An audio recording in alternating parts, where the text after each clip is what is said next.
Hello students, एक basic concept बताने वाला हूँ मैं आपको एक्सरसाइज 5.2 से पहले।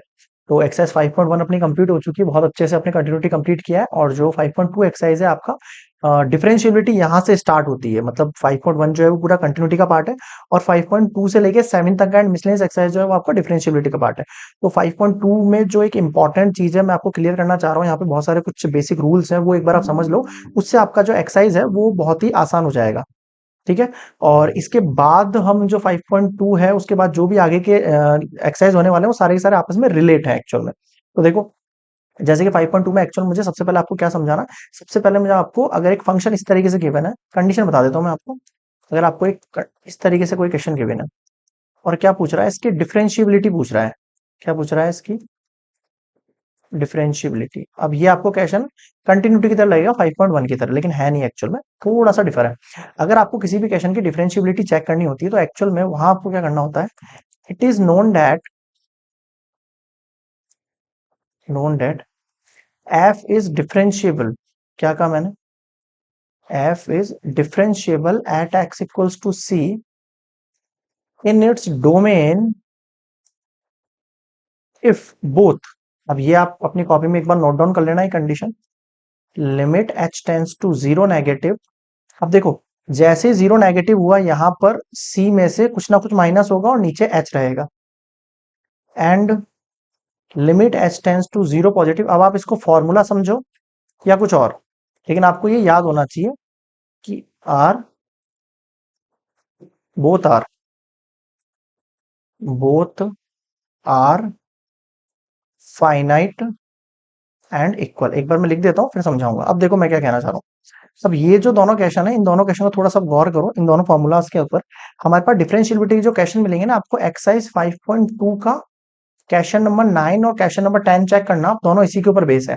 यहाँ पे आपको क्या करना करता है, जैसे आपने अपने कंटिन्यूटी आपने पढ़ाई है, अगर नहीं पढ़ा तो बात अलग है, आपको अजीब लगेगा ये, लेकिन आपने पढ़ा है तो आपने देखा होगा। वहाँ पे अपन एच टेंस टू जीरो कब लेते हैं? जब अपन सी में से कोई जीरो एच की वैल्यू माइनस करते हैं। तो मैं वही कर रहा हूँ। अब आप थोड़ा दिमाग लगाओ। जब मैं सी में से एच की वैल्यू माइनस करूंगा तो सी बड़ा हो जाएगा। इसको याद रखने का तरीका बता रहा हूँ। सी में से जब एच की वैल्यू माइनस करूंगा तो सी बड़ा हो जाएगा। तो इस बड़े में से छोटे वाले को माइनस करेंगे, नीचे क्या रहेगा? एच। यहाँ पर भी सेम कंडीशन है। जब मैं जीरो के अंदर कुछ प्लस करूंगा, मतलब एच टेंस टू का मतलब है मैं सी में कुछ प्लस करूंगा। जब मैं प्लस करूंगा तो सी से वैल्यू बड़ी हो जाएगी, जब बड़ी हो जाएगी तो उसमें से एफ सी माइनस होगा। तो इस तरीके से आपको यहाँ पे लेफ्ट हैंड की लिमिट और राइट हैंड की लिमिट याद रखनी है, और फिर इन दोनों को अप्लाई करना है क्वेश्चन में। अप्लाई कैसे करना है इसके लिए मैं आपको सजेस्ट करूंगा, आप क्वेश्चन नंबर 9 और 10 पढ़ लेना। उन दोनों क्वेश्चन के हमने यही वाला मेथड लगाया, आपको बहुत अच्छे समझ में आ जाएगा। ठीक है, ये तो बात हो गई डिफरेंशिएबिलिटी के। एक दो टाइप के क्वेश्चन है, इस टाइप के 2 या 3 ही क्वेश्चन है पूरी बुक के अंदर। ठीक है, जिनमें अंदर ये वाला प्रोसेस लगता है। और अगर ये दोनों इक्वल हो जाएंगे तो आप उसको डिफरेंशिएबल कहोगे एट जो भी आपको वैल्यू गिवन होगी, 2, 5 या समथिंग एल्स जो भी। ठीक है, आगे बढ़ते हैं। अब देखो, कुछ फॉर्मूलाज है जो आपको याद होने चाहिए। ये तो एक कंसेप्ट हो गया, ठीक है, आपको नहीं भी समझ में आया तो भी डिफरेंशियल के ना, बाकी कहीं इसका यूज नहीं है। ये आगे वाला कंसेप्ट आपको समझना बहुत जरूरी है। क्यों? अगर ये आपको समझ में नहीं आया तो मान के चलना आगे का कुछ भी समझ में नहीं आएगा, कुछ भी। अगर आपको कोई वैल्यू गिवन है एक्स की पावर एन, पहले रूल्स बता रहा हूं मैं आपको इसके, या पहले मैं आपको इसके फॉर्मूलाज बता देता हूं एक बार, है ना। y की पावर एक्स एन, आपको क्या करना है? इसका डिफरेंशिएबल करना है। और किसके रेस्पेक्ट में करना है? With respect to X. अभी एक बार समझ लो, फिर जैसे क्वेश्चन पे आओगे अच्छे से क्लियर हो जाएगा। डी वाई अपॉन क्या पुट करूंगा मैं? डीएक्स। डीएक्स पुट किया, विथ रेस्पेक्ट टू एक्स कर रहा हूँ, ये हमेशा आपको पता होना चाहिए। तो जो एक्स की पावर का अपन करते हैं ना, तो पावर क्या होती है? ये पावर सर आगे आ जाती है और इस पावर में से कुछ माइनस हो जाता है। एग्जाम्पल देके देखता हूँ मैं आपको। यहाँ पे मैंने लिखा y equals to 2x cube लिख दिया। अगर मैं आपको इसका dy अपॉन dx निकालने को कह रहा हूँ, डिफरेंशिएबल एट वन वेरिएबल, मतलब सॉरी x के रेस्पेक्ट में बात कर रहा हूँ मैं। देखो ये पावर आएगी आगे, तो 2 into 3, और x में से पावर में से एक कम करोगे तो 6x की पावर 2, ये इसका आंसर हो जाएगा। इसको y डैश भी लिख सकते हो या dy अपॉन dx भी लिख सकते हो, एक ही बात है, कोई फर्क नहीं पड़ता। बताओ ये चीज समझ में आ गई है? ये आपने इसका क्या कर दिया? डिफरेंशिएट कर दिया। ठीक है, एक तो ये फॉर्मूला बता दिया मैंने आपको। ठीक है, एक फॉर्मूला ये हो गया आपके पास, ये वाला।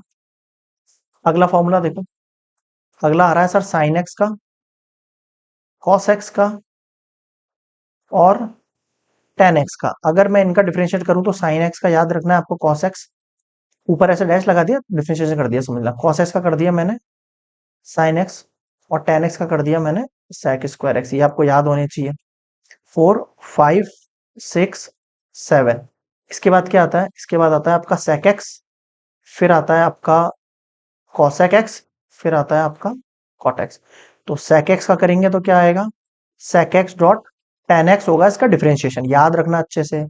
cosec x का डिफरेंशिएशन करूंगा तो कितना आएगा sir, minus cot x cosec, आप इसको आगे पीछे कर सकते हो, कोई फर्क नहीं पड़ता।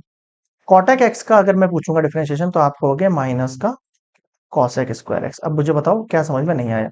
ये डिफरेंशिएशन है, आपको डायरेक्टली याद रखने पड़ेंगे, कैसे आए ये नहीं पूछ रहा है, केवल आपको याद रखना है। अगर sin x का जैसे आपको y इक्वल्स टू मैंने cos x दे दिया, आप इसका डिफरेंशिएशन निकालो तो y डैश क्या हो जाएगा इसका, माइनस साइन एक्स हो जाएगा। एक रूल, 2 3 4 5 6 7, ठीक है।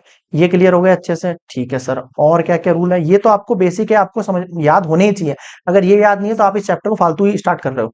पहले ये याद करो, उसके बाद एक्सरसाइज पे जाना, ठीक है। ऐसे नहीं भिड़ते 5.2 पे पहुंच गए, नहीं भाई, पहले एक बार फॉर्मूला तो याद कर लो, ठीक है भाई। और देखो फॉर्मूलाज और है आपके पास, u इंटू वी के फॉर्मूला होंगे। अगर आपको डिफरेंशिएशन करना है विद रेस्पेक्ट टू एक्स तो u इंटू वी, एग्जाम्पल के तौर पे लिख रहा हूं मैं, जैसे यहाँ पे लिख दिया मैंने एग्जाम्पल, आपको डिफरेंशिएशन करना है x इंटू साइन एक्स का, तो आपको इसको u मानना है और इसको v मानना है। कैसे करते हैं सर, पहले u को एज इट इज रख दो और v का डिफरेंशिएशन कर दो, प्लस v को एज इट इज रख दो, u का डिफरेंशिएशन कर दो। अब आप इसको ऐसे भी लिख सकते हो, v को ऐसा का ऐसा रख दो, du का कर लो, u को ऐसा का ऐसा रख लो, dv का कर लो, कैसे भी समझ लो, कोई फर्क नहीं पड़ता, दोनों में आंसर तो सेम ही बनना है क्योंकि बीच में प्लस का साइन है। समझ गए यहां तक, ठीक है सर।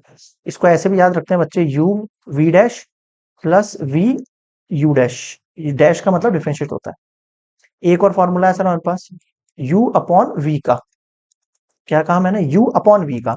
इसमें क्या होता है, पहले u का करेंगे और v का डिफरेंशिएशन एज इट इज, एक मिनट, अच्छा मैंने डैश में लिख दिया ना, du का करेंगे और v as it is minus, फिर आप dv का करोगे और u एज इट इज, और अपॉन में क्या आ जाता है, v स्क्वायर। इसको कुछ लोग ऐसे भी लिखते हैं, u dash v minus v dash u upon में v स्क्वायर।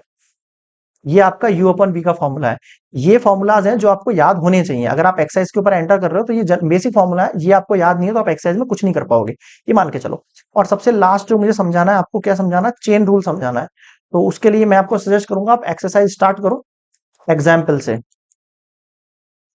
आप एग्जाम्पल लो, फिर आप एक्सरसाइज के क्वेश्चंस पे आओ, 1 2 3, जो एक्सरसाइज 5.2 है। तो आप जब तक 5.2 एंड करोगे ना, मान के चलो आपका जो चेन रूल का कंसेप्ट है ना, इतना अच्छे से स्ट्रांग हो जाएगा, मैं गारंटी दे रहा हूँ आपको, आपका एक क्वेश्चन रॉन्ग नहीं होगा। चेन रूल से चलना आप, ठीक है। स्कूल्स वगैरह के ना कई बार लैट करने वाली कंडीशन से कराते हैं, बट मैं उससे कोई भी क्वेश्चन नहीं कराऊंगा, क्योंकि मुझे पता है जब आप इंटीग्रल वाले चैप्टर पे जाओगे, चैप्टर नंबर 7 पे, वहां पे बहुत वास्ट हो जाने वाला है। वहां आप लैट करने वाली कंडीशन से करने रहोगे तो बस हो जाएगा आपका निहाल। तो लैट करने वाली कंडीशन से ज्यादा मैं अप्रोचेबल समझता हूँ आपका जो चेन रूल है उसको। आपके आगे एग्जाम्स वगैरह के अंदर भी आपकी स्पीड अच्छी जनरेट हो जाएगी, और कम्पिटिटिव एग्जाम्स वगैरह दोगे आप जेई वगैरह से रिलेटेड, तो वहां पर भी चेन रूल से सॉल्यूशन बहुत ही फास्ट निकलेगा। तो आपको शुरू से प्रैक्टिस करनी है चेन रूल की, ताकि अच्छे से कंसेप्ट हो जाए। मैं ये नहीं कह रहा हूँ कि वो वाला जो लैट वाला कंडीशन, जो लैट करने वाला आपको स्कूल्स वगैरह में कराएंगे, कि वो गलत है, वो गलत नहीं, वो भी सही है, बट वो मेरे हिसाब से थोड़ा टाइम कंज्यूमिंग है, इसलिए मैं उस मेथड की तरफ बिल्कुल बात नहीं करता हूँ। मैं सारे क्वेश्चन चेन रूल से ही कराता हूँ, ए टू जेड। आ गया समझ में, ये एक्सरसाइज 5.2 का बेसिक है, जहां आपको सारे के सारे ईच एंड एवरी फॉर्मूला याद रखना है और एक्सरसाइज पे एंटर करना है इसके बाद वाले लेक्चर पे। तो इसके बाद आपको प्लेलिस्ट के अंदर एग्जांपल मिल जाएंगे सॉल्यूशन के साथ, और सारा का सारा एक्सरसाइज का जो भी एनसीईआरटी न्यू है 2023-24, उसके अकॉर्डिंग सारे लेक्चर प्रोवाइड हो जाएंगे। क्लियर है, बस अब इन फॉर्मूलाज को एक बार रिवाइज कर लेना। सबसे पहले तो मैंने ये वाला फॉर्मूला लिखा है, ये आप याद करना, ये आपको ऐसे समझ में नहीं आएंगे, आप क्वेश्चन नंबर 9 और 10 करना, मतलब इसी फॉर्मूले से कराया मैंने एक्सरसाइज 5.2 के। फिर आपको ये कुछ फॉर्मूला है, ये याद रखना है, साइन का cos x होता है, इसका ये होता है, इसका ये होता है, इसका ये होता है। फिर आपको u इंटू वी और u अपॉन वी याद रखना है। ये आपको याद हो गया तो समझ लो सब कुछ याद हो गया। क्लियर है यहाँ तक, ओके।